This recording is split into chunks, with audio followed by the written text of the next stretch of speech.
Olá, eu sou Mônica Bergamo e este é o programa Ponto a Ponto. Junto comigo está o cientista político Antônio Lavareda. Aqui no Ponto a Ponto, semanalmente selecionamos dados de algumas das principais pesquisas de opinião para nos ajudar a discutir política e políticas públicas no Brasil. E para falar sobre feminismo e igualdade de gênero, nós recebemos no Ponto a Ponto Ângela Donaggio, professora e integrante do Grupo de Pesquisas em Direito e Gênero da FGV São Paulo e sócia da Direcione. Professora, bem-vinda ao Ponto a Ponto. Muito obrigada. Eu queria começar perguntando sobre uma questão que é discutida às vezes entre casais e tudo, e tem até tese sobre isso, que é o fato de a mulher que fica em casa, muitas vezes isso pode ser economicamente mais vantajoso para a família do que a mulher que vai trabalhar na rua, né? Então, aí se diz, né? Ela faz o papel de babá, de cozinheira, de motorista, de psicóloga. E eu queria que a senhora detalhasse um pouco o que dizem essas teses e qual é o seu ponto de vista e se isso pode ser algo válido hoje em dia. Bom, essas teses são bastante contraditórias, justamente porque elas partem da premissa de que seria só somar os valores que se economiza no papel ali doméstico, né, no âmbito doméstico, então com babá, com nutricionista, com motorista, enfim, cozinheiro e etc., e que esse valor seria absoluto e, enfim, só fazer uma conta, né, simples. E não é uma conta simples de ser feita, justamente pelos riscos de oportunidade que a mulher vai perdendo com o passar dos anos, se ela abandona o mercado de trabalho, né? Então, claro que deve ser uma decisão da mulher, né? Se dedicar integralmente aos filhos ou não, ou, enfim, ter outros arranjos com, enfim, seu companheiro. Mas a questão é que pesquisas de organismos internacionais que realmente estudam a fundo a questão... A questão da mulher... Da vantagem da mulher trabalhar em casa. Exatamente. Econômica, né? Uma potencial vantagem. Na verdade, essas pesquisas verificam que há uma perda de até 3 vezes mais do que aquele salário, do que aquele valor ali que se calcula, né? Como? Então, porque... Primeiro, você tem que analisar todos esses custos, mas esses custos no processo de evolução da carreira vis-à-vis ao salário, né? Então, o salário da mulher, assim como o salário de qualquer pessoa, tende a aumentar conforme ela avança a carreira. Então, essa conta simples de soma, né, entre os custos... o desenvolvimento da carreira, em outros. Mas ela não considera todos os ganhos que essa mulher vai ter no decorrer da carreira se ela continuar na área produtiva, né? Então, não quer dizer que ela deixou de trabalhar, mas ela só não recebe pelo trabalho. E ela deixaria de oferir esses benefícios de promoções de carreira, de eventualmente mudar de áreas e ter mais remuneração. Além disso, não considera a questão de seguro, né, de aposentadoria e diversos outros valores que estão embutidos nessa relação que fazem com que a diferença seja até 3 vezes maior do que de fato é quando você olha os custos da casa e o salário da mulher. Que é a conta simples que um casal faz, vamos dizer, pode fazer. Mas essa conta está errada, muito equivocada, porque não considera todo esse custo de oportunidade que a mulher perde se efetivamente abandonar o mercado de trabalho. Então, isso tem que ser muito considerado. Claro que algumas famílias não podem sequer, né, se permitir isso, né? Então, quando você faz a conta, simplesmente não fecha, então uma das pessoas tem que parar, normalmente a mulher, inclusive porque ela ganha menos, em geral. Mas é uma questão que não pode ser analisada assim superficialmente. Professora, a título de provocação aí para a sua reflexão, recentemente no Vale do Silício, né, executivos de empresas da área lá, tecnologia, um executivo, deu uma declaração bastante polêmica, dizendo que havia uma diferença biológica entre homens e mulheres, e, em outras palavras, ele não disse exatamente isso, os homens seriam mais apetrechados, ou seja, mais vocacionados, por assim dizer, para essas atividades digamos, de TI. De tecnologia. De uma forma geral. Se nós formos... Eu, por conta dessas declarações, fui dar uma olhada e constatei que, por exemplo, no Google, 30% da força de trabalho é de mulheres, no Facebook 30% também, tá certo? Em outras grandes empresas do setor. Em algumas, o eBay aí cresce um pouco mais do que 40%, etc. O que é que o conhecimento, a evolução do conhecimento de neurociência, que mostra distinções efetivas em cérebros de homens e cérebros de mulheres, e mais biologia evolucionária, o que é que isso já foi incorporado pelo chamado movimento feminista? Ou seja, o que é que biologia eventualmente poderia influenciar vocações diferentes para essas atividades hoje, e isso já assimilado pelas mulheres ou pelo movimento das mulheres, professora? Bom, nós não temos uma resposta simples para dizer o que diferencia o comportamento relacionado ao gênero, né? Então, a gente não tem uma resposta se é biológica ou se é cultural. O que nós temos hoje em dia é que, claro, há diferenças biológicas, né? Claro, hormonais e, enfim, de toda sorte, mas o que aparentemente essas pesquisas vêm mostrando, principalmente de psicologia comportamental, de neurociência, é que o comportamento das pessoas, das crianças, inclusive, estão fazendo pesquisas cada vez com crianças, né, mais jovens, é que o comportamento delas vai mudando conforme elas têm uma socialização. Isso quer dizer que a cultura tem um papel muito importante. Então, há uma pesquisa muito interessante que fez uma análise com crianças de 5, 6 e 7 anos. E as crianças, e os pesquisadores colocavam para as crianças perguntas como: quem é a pessoa mais inteligente aqui? E aí colocava a figura de um homem ou a figura de uma mulher. E a criança, com 5 anos, sempre associava a pessoa mais inteligente ao mesmo gênero que o dela, o mesmo sexo biológico. Quer dizer, se ela era uma menina de 5 anos, dizia que a menina era mais inteligente, muito, muito, muito esperta, que era a ideia, né? Very, very smart. Já com 6 e 7 anos, e meninos faziam o mesmo, né? Associavam a figura masculina. Já com 6 e 7 anos, isso muda drasticamente. Impacto cultural. Então, isso a gente vê um impacto cultural. As meninas param de associar pessoas muito, muito inteligentes a mulher e a si mesmas e passam a associar os homens. E tinha uma outra pergunta: quem era a pessoa muito dedicada ali? Então, eram duas perguntas: a pessoa muito, muito inteligente e a pessoa muito, muito dedicada. E em relação à pessoa muito, muito dedicada, isso continuou, né? Então, assim, a menina que se identificava antes como muito inteligente e muito dedicada com 5 anos, continuou se identificando como muito dedicada, mas não muito inteligente.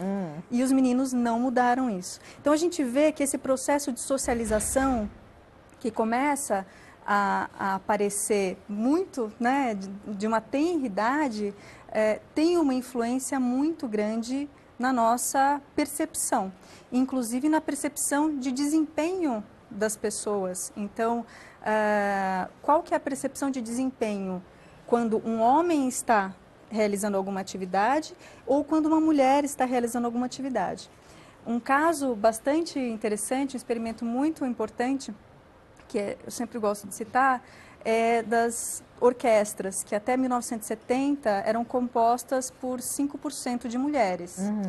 E a pergunta era sempre as mesmas para os diretores artísticos e maestros: por que tão poucas mulheres, né? Que é algo que a gente se pergunta até hoje: por que tão poucas mulheres no Vale do Silício, nos altos cargos de gestão, né, do Brasil e do mundo? E a resposta era praticamente sempre a mesma. Eles diziam que as mulheres ou não tinham capacidade de ficar 10 ou 15 horas ensaiando com instrumentos pesados, ou não queriam se dedicar à família, ou que mesmo não tinham sensibilidade a tal ponto para estarem num ponto tão alto da carreira. Em um determinado momento, quiseram testar essa hipótese e colocaram uma cortina entre os maestros e os candidatos. Só essa pequena mudança do desenho do processo seletivo aumentou em 50% a chance das mulheres passarem para a próxima fase. Isso mostra o quê? Essa e diversas, centenas outras de pesquisas mostram que o desempenho da pessoa, de homens e mulheres, é equivalente em todas as atividades. Mas a percepção é diferente. Mas a nossa percepção, quando o gênero é o feminino, a gente acha que a percepção de desempenho é pior. Quando o gênero é masculino, a gente acha que a percepção de desempenho é melhor. Professora, a gente se alongou um pouquinho nesse primeiro bloco, a Lavaleta vai chamar as telas para a gente falar do assunto das telas no segundo bloco, mas pode falar. Posso só completar essa pesquisa? E eu queria perguntar como é que está hoje as orquestras. Então, essa questão de 5%, elas mudaram rapidamente para 25%. Aham.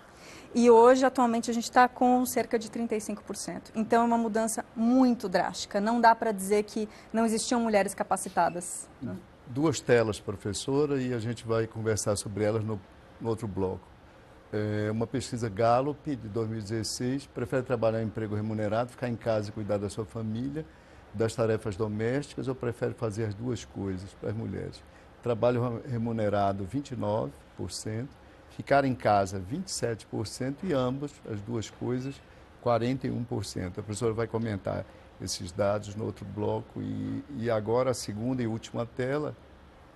Meu país, eu tenho total igualdade com os homens e a liberdade para alcançar meus sonhos e aspirações. Essa parte da amostra é uma pesquisa Ipsos em 25 países, apenas com mulheres, que discordam completamente ou discordam um pouco. E Espanha, Japão, Coreia do Sul, esses são os países que lideram as respostas de discordância, ou seja, o não reconhecimento dessa suposta igualdade. O Brasil vem aí num quinto patamar, com o mesmo patamar da Itália, com 55%. Nós vamos conversar sobre essas duas telas no próximo bloco. Professora, eu estava vendo no bloco anterior as tabelas, né, de pesquisas, que uma delas mostrava o que a mulher preferiria, quer dizer, trabalhar só em casa, trabalhar fora ou fazer as duas coisas. Aí a gente remete à famosa dupla jornada e tudo mais, né? Isso melhorou com o tempo, piorou? Como é que está hoje? Que pesquisas que a gente tem aí para embasar esse raciocínio? O que a senhora achou desse resultado? Bom, o que nós temos atualmente é que as mulheres continuam trabalhando muito mais em casa do que os homens, né? Na verdade, por semana elas trabalham cerca de 20 horas a mais do que os homens nas atividades domésticas. E não é à toa que a gente vê tantos casos de estresse, enfim, porque você ter o trabalho fora e ainda ter o trabalho dentro de casa, sem divisão de tarefas equitativa, é algo que atrapalha, inclusive psicológica e fisicamente. A questão da mulher preferir ou não, né, que é a questão da tela, eu acho um pouco complicado, porque atualmente a gente não tem no Brasil uma opção efetiva da mulher para preferir de fato, né, estar em casa e não abrir mão da questão econômica. Concreta, né? Não há uma alternativa, né? Então a gente vê hoje, tanto na cidade de São Paulo quanto no restante do Brasil, a falta de creches, né, que é algo básico para uma sociedade, falta de um ensino infantil de qualidade, enfim, todas essas questões da ausência do Estado nessa educação básica e fundamental fazem com que essa tarefa fique sendo exclusivamente da mulher. Então, ela não tem muita escolha, né, de fato. E é algo que em todos os países acontece, é um trabalho não remunerado ou subremunerado, né? Então, todos os trabalhos que são tidos como femininos, tipicamente femininos, como cuidados, né, com pessoas, cuidados paliativos, com crianças, idosos, etc., no mundo todo são tidos por femininos e também por isso são pior remunerados, né? O Lavaleta vai me dar novas telas desse bloco? Novas telas agora, duas telas mais, professora. Acredito que existe atualmente uma desigualdade entre mulheres e homens em termos de direitos sociais, políticos e econômicos em meu país. Homens e mulheres concordam plenamente, concordam um pouco. Ou seja, desigualdade. E mesmo em país, Suécia, 84% do público em geral, os dois gêneros concordam com isso. Né?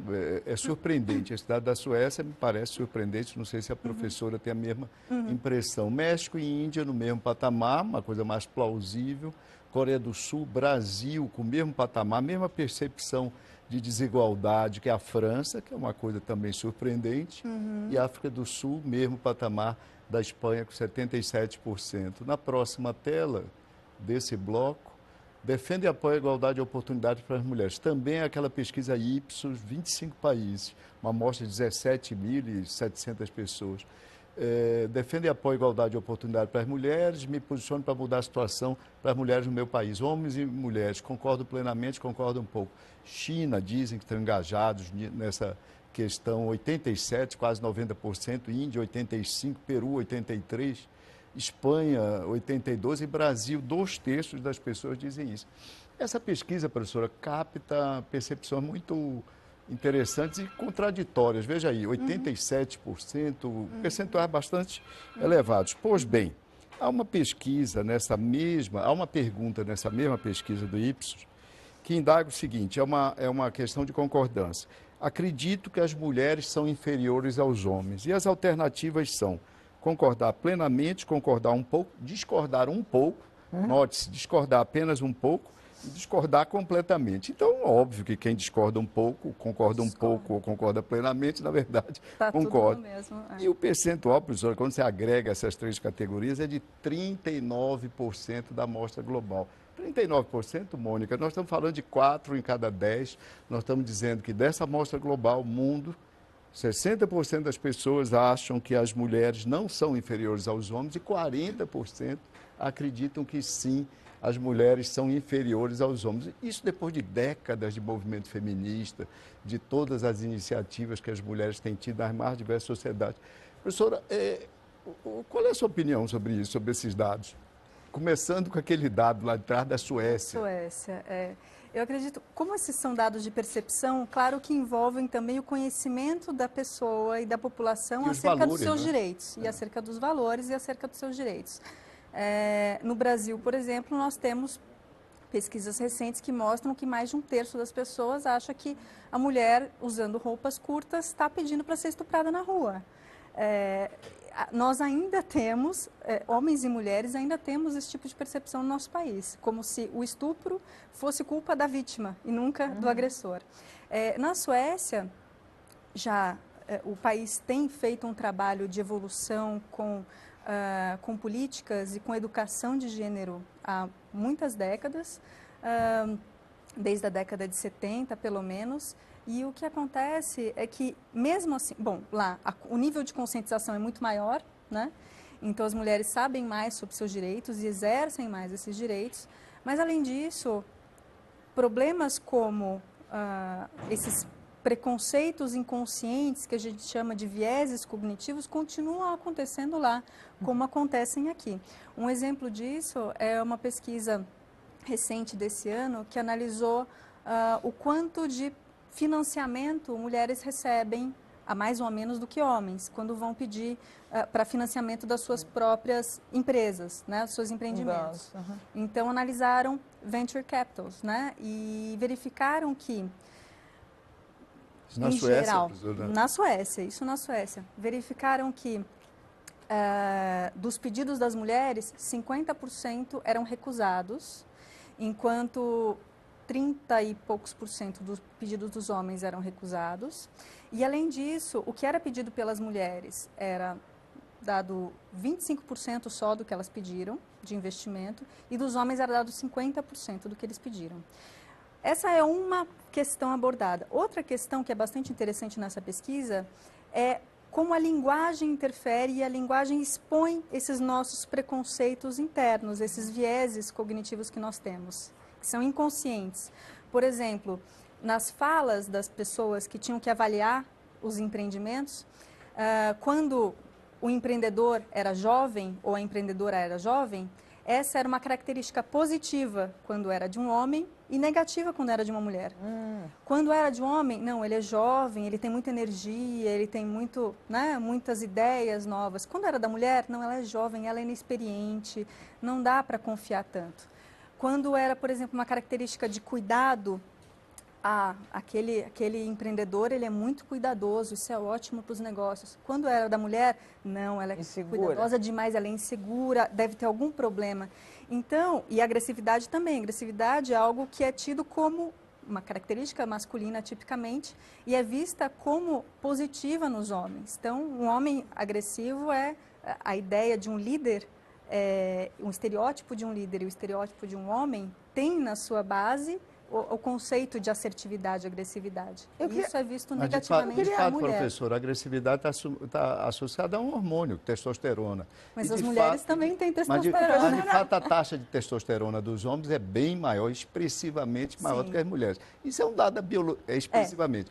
É um dado da biologia que não há como discutir, isso é uma coisa em conteste. E como é que, eu quero dizer, como é que o pensamento das mulheres, o pensamento feminista, é capaz de incorporar esse conhecimento científico ao seu discurso, à sua retórica, porque é um conhecimento relativamente recente e a retórica do movimento feminista básico é uma retórica dos anos 70, ou seja, quando ela se estruturou sobretudo na Europa. Como é que se dá isso? Como é que o movimento feminista tem evoluído? Pedir um esclarecimento, a gente vai ter que ir para o próximo bloco, talvez a senhora possa começar a responder já lá. Mas o que eu estou entendendo não é a pesquisa, não fala se os homens são ou não mais agressivos, mas como esta característica, quando a mulher é agressiva, ela era percebida de forma negativa, ainda que fosse minoria, né? Professora, pedir licença para começarmos aí com 2 telas nesse último bloco. Defina-me como feminista. Alguém que defende e apoia a igualdade de oportunidade para as mulheres e homens. Homens e mulheres responderam essa questão, mesma pesquisa Ipsos. Índia, 83%, China, 74%, Itália, 70%, o Brasil, uma 19ª posição, de qualquer forma, 51%, que é um número que eu queria ouvir a opinião da professora, se lhe parece plausível ou não. Numa segunda tela, acredita em igualdade de oportunidades, mulheres devem ser tratadas iguais aos homens em todas as áreas, com base na sua competência. Começa Suécia e Argentina, em percentuais acima de 90%, e o Brasil, novamente, vem 19ª posição, 84º lugar. A Mônica deixou uma questão ali pendurada ainda há pouco, professora, e você vai poder responder a ela, mas eu queria deixar a minha preocupação básica para esse último bloco. Veja o seguinte, boa parte do tratamento que a sociedade dispensa às mulheres, obviamente, depende de uma evolução cultural e outra parte depende de constrangimentos legais. Novas regras que dispõem espaço. Nós falamos na Suécia, por exemplo, rapidamente. Na Suécia e outros países da Escandinávia, 50% dos conselhos de administração das empresas de capital aberto têm que ser preenchidos por mulheres. Uma legislação. No Brasil, é notável a despreocupação do movimento feminista, do movimento de mulheres, com relação às regras de representação parlamentar, que tem um impacto direto no percentual de mulheres representadas no parlamento para participar desse processo de elaboração legislativa. Só para ter uma ideia, no Brasil fica em torno de 10%, inferior a 10%. Na Bolívia, a representação do gênero feminino é de 52%. E a Bolívia só conquistou franquia para as mulheres 20 anos depois do Brasil. Por que isso? Inclusive, só acrescentando, que senão a gente vai ficar só nós dois falando. Quando os partidos têm cotas, tem dificuldade de preencher, né? Essas cotas. A questão é que nós temos um fato que é a subrepresentação das mulheres na política. Não só na política, mas na esfera, nas empresas, na esfera econômica, etc. No judiciário, no executivo.